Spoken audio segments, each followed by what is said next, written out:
We're back. Here it is, the first Thursday show, noon, as we do our COVID rescheduling, and we are here. I don't know about you guys, but I'm having to figure out what the hell day it is. And this morning I actually had to call Brian and ask him, because it's all about wardrobe, you know. And so here I am. Note, new shoes, just for you guys. So here we are. And it is Thursday at noon. Thank you, Bruce Taylor, for giving me a little color in my life. But here we have, if anybody is looking at our posts, Melissa LeBlanc. Melissa LeBlanc, as you all know, is the artist who does those incredible little animals that are, I love things that are anthropomorphic, and she is just wonderful in, here we are. Brian has just handed me, look at that, isn't that cute? Yes. So if you're looking for a little squirrel, we have little squirrels. What we don't have anymore, however, are these three pieces, because Dawn often will pop in for coffee. Dawn is a collector who years ago, when he first started in 2003, said, why would anybody $300 for a bowl? You gotta be out of your mind. Well, he has elevated his collection, and he is now out of his mind, according to that 2003 thing, because Dawn has built one of the really, really premier collections of contemporary Canadian ceramics in Canada. And he has just added this piece, which was for our show, Undercover. This is by Melissa LeBlanc of New Brunswick, she of the squirrels. And what I love about this piece is, look at the glaze is extraordinary. But here's Australia, and here we've got these islands. This is, anyway, there's Australia. I was trying to figure out where everything else was.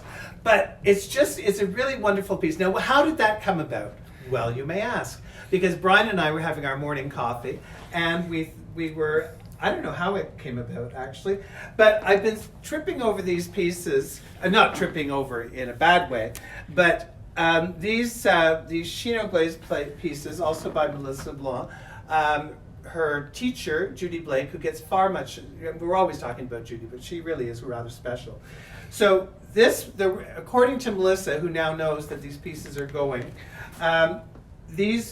Melissa was taught large form throwing by Judy, and she obviously didn't care for it because she's only done 6 of them. And we had 4 of them. We've positioned 2 of them, and then Brian and I, because Brian and I are always in this bloody competition.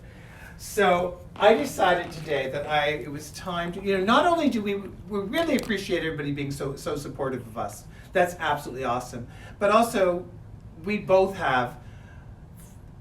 also support the artist by buying pieces for our own collections. And so we had this debate, because Brian, of course, oh my God, which one are you going to take? This was the one that spoke to him. And but I had to draw it out, of course. Am I getting this one? Am I getting that one? So anyway, finally, I decided that I like tall and slender because it just goes with my figure. And this is the one that Brian took. But look at the carbon trapping. It's and what I love about this, the way that the lid, it's not a lid, by the way, but the separate piece. The carbon trapping is wonderful. The cross hatching of the chino glaze is incredible, and I just love it. And so anyway, Brian and I opted on these, and then this was the other large piece that we had by Melissa from the Undercover show. And so Don was sitting there and said, well, Don, really? Because he has one of these. And so we thought, you really need this because Australia needs a home. And so look at that. It's awesome. But what Brian pointed out also, it's almost as if the pot is just sort of coming out, growing out from the glaze. The glaze is absolutely wonderful. It's fabulous the way it's broke. And there you've got the wonderful, and I love, you can see like the little throw lines. It's just absolutely beautiful. And what's really nice is, so you've got this pot that's almost growing out of the glaze, which leads us to our topic today, of Carol Rossman. Now, Carol Rossman is walked in here for the first time, Matter of Clay 2, which was in 2011 and 2006, and came in. Now, Carol, she's a sweetheart. And as much as I talk, well, anyway. But the thing is so Carol does raku. Carol does raku unlike any raku that you've ever seen before. Her technique is absolutely extraordinary. But one of the inspirations, talking about pots growing out of the landscape, this is really iconic in the way that you've got, because Carol loves to go down to the Midwest, a place that she's not going to, Southwest, a place that she's not going to this year. But look at the striations. And the striations it gives her a lot of influence for her work, both in the forms, the decoration, all that. So consequently, you've got this pot growing out of the piece, which is really quite remarkable. But here, as you see the striations and how she's wonderfully done one of these maces. Thank you, Brian. And there really was only water in that cup. When we did the 4 o'clock one, it's a little different, but there's the water. So you've got it like growing out. So this was part of a series that she did that really is iconic in that it references where her pots come from, where the inspiration comes from, and it's pretty amazing. But now take this and then go over here. And then you've got again, you see the connection between the striation of the mesas and the striations here. But this is really cool because if you look inside, you'll notice that the pot here is thrown, but this time you've got the striations almost like growing out of the pot. But it's also, it's coiled. Look, you've got, well, actually it's not coiled. She's taken strips and built these strips up and then added those strips with this wonderful undulation. And then here you've got all the different glazes. Now for anybody who's looking at this and thinking, oh yeah, that's really pretty, it's beyond pretty. Technically speaking, it is absolutely insane because the time that goes into doing Carol's work is absolutely phenomenal. Because remember, first you're creating your form, you're bisque firing, you're getting that form, so you end up that this at some point in its life was just a white pot. Then all these lines, you see that? All those thin little lines there? And then you've got it all undulating. That's done with tape. Okay, that's not a sgraffito. She's actually taped the whole design down, and then she's determined which glaze will go where. Do you know how insane that is? I mean, it's insanely good for us, but the reality is the time that goes into doing that is one of the things I love about artists. It's almost like the sublimation of OCD, because that's the only way you can do this. There's one thing to have dedication. I've got dedication, but I would go out of my tiny little mind doing this. That's why this was the piece that years ago I added to my collection. Brian and I both bought in pieces from our collection to show. So here you've got, again, all of this design that's all done with tape. So while the pot is in a bisque stage, she's gone around and created this design. But not only has she created the design, as you look, there is a wonderful repeat. That's pretty insane. And then here you've got again, just as you've got here, you've got there. But this time it's on a flat surface. But essentially, this design has been repeated. And these pieces were done years apart. As a matter of fact, it takes the time factor is insane. Carol told me at the time of this pot that it was 21 hours just to lay out the design. Do you know, after 21 minutes, I'd be reaching for a drink. But it's absolutely beautiful because raku, as many of you know, or for anybody that listens to me prattle, raku comes from Japan, the raku family.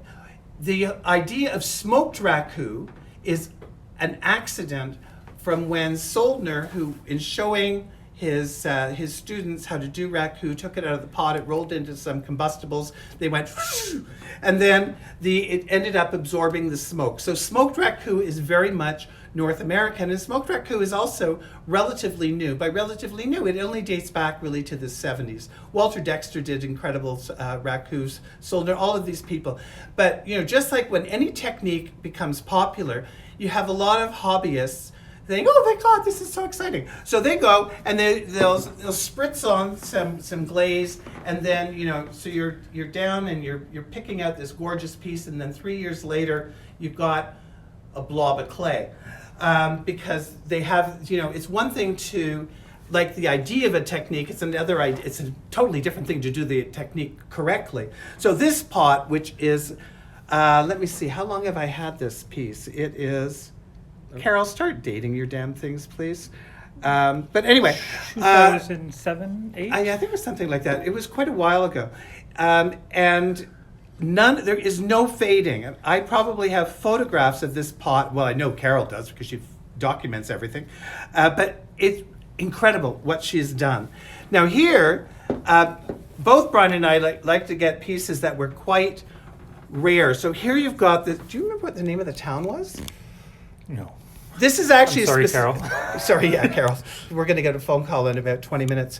So anyway, this town, look at these. This is the only one that we've had which had a little, landscape type thing. But look at the little ladder there, and look in there.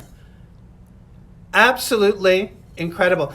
Brian generally has a little toy teddy bear that hangs over the edge, waving with a sombrero. No. I'm kidding, Carol. He doesn't do that. But God, that would be cute. That was something I do. And look at that. Look at here. See how this here? That's unusual. This is really unusual, and she's battered this. She's done this like when you do chattering, which is like creating a decoration. So this is actually done in the pot. Her pots, the Midwest and the importance of the Midwest as inspiration for her work is pretty remarkable. And so consequently, you've got these wonderful forms that also evolved from the Midwest. But here again, look, I'll just reach past this Laurie Rowland piece. By the way, Laurie Rowland, who's one of Canada's premier ceramic artists, every now and then something goes out and returns, and this is a vintage piece of Laurie's that has it's here to find a new home. It was well enjoyed for a number of years, and now it's back. Okay, but here we are. Look at again, I really want you folks to think in terms of the fact that all of this is tape. So once you tape all of that, and the glaze goes on, then you have to take the tape off. Sisyphus has he's got nothing on her. And look inside the decoration. And then there's also the burnishing. So remember that once all that has been taped, then before it goes into the, you got to take it off. And every place where the tape, if anybody has ever done, which I have, stripes on a wall, and you're cursing because you pulled off the painter's tape, and then there's a little fleck there, and you got to go back. Drives you crazy. But anyway, so this is even crazier. The patience. I once painted a wall 21 feet with a repeat that was an 18-inch repeat, and no stripe was wider than a half inch, and it was all done in shades of red. And I was just about ready to go crazy. But, the technique was taught to my Molinari, to Patterson Yoon, who passed it on to me. I know how difficult this is. And it is really, really insane. And look here, the wonderful way that it stops. But the colors, it's really, really insane. And well, she controls where the color goes. Yeah, I know. But, usually they would just kind of spray and say, oh, well, whatever. But this is the control, and then again, the separate glaze on the lip. It's just really, just really remarkable what she's done. And here again, so these undulating patterns, Again, so you've got the undulating pattern there, you've got the undulating pattern there, you've got the undulating pattern there, and then inside the dark, wonderful form. It's remarkable. Actually, I tease Carol all the time and saying it's a good thing that she's married to a doctor, because as an artist she'd starve, because there's no way. What this piece is a paltry $840, but when you factor in the materials, which the time, and to say nothing of the fact that I'm standing here talking about it so admirably, but it's just I can't say enough. You know, I once wrote a book about Carol's work, and it was you have to be a special kind of person to do this, because it's again, I can't get over the time. You know, and look here. Again, look at the way the glaze. You know, we've Mike, whose collection we've been talking about. Mike's got some extraordinary pieces. We have and we've got a show coming up in July. It'll be incredible, and there are fabulous pieces. But again, it's just magic. So then you see, like, the repeating, the little curves and that, because that could be just done straight. I mean, to do all those curves and to, she's got more patience. Whoops, she's got more patience than me. And inside, look at that. Absolutely wonderful. So, you know, a lot of people do raku, and excuse me, but Carol does it. You know, in one of the books, Robin Hopper, you know, sang Carol's praises to the roof, and usually Robin was only singing his own praises, so it's really good for, you know, he really acknowledged and was really wonderful about providing venues for artists to showcase their work, and Carol's work certainly. We're very fortunate to have it here, and we're really, really looking forward to the show, which opened at the Canadian Clay and Glass, and we were there for the opening, and it's going to be an incredible show. It's going to be here. It is going to have a virtual quality to it that is, our shows are taking on a different persona. But Brian and I are having fun. We're hoping you're having fun. And before we go, we are just going to 3 more pieces out the door. And anyone interested in one of these pieces, please feel free to call. And thank you so much. And we will, when are we on next? Tuesday. Tuesday? Okay, so I got to wash another shirt? Oh, God. Do I get different shoes? Okay. So there we are, folks. Enjoy, be safe, wash your hands, and make sure they're dry when you're handling Carol's work. Thank you so much. Goodbye.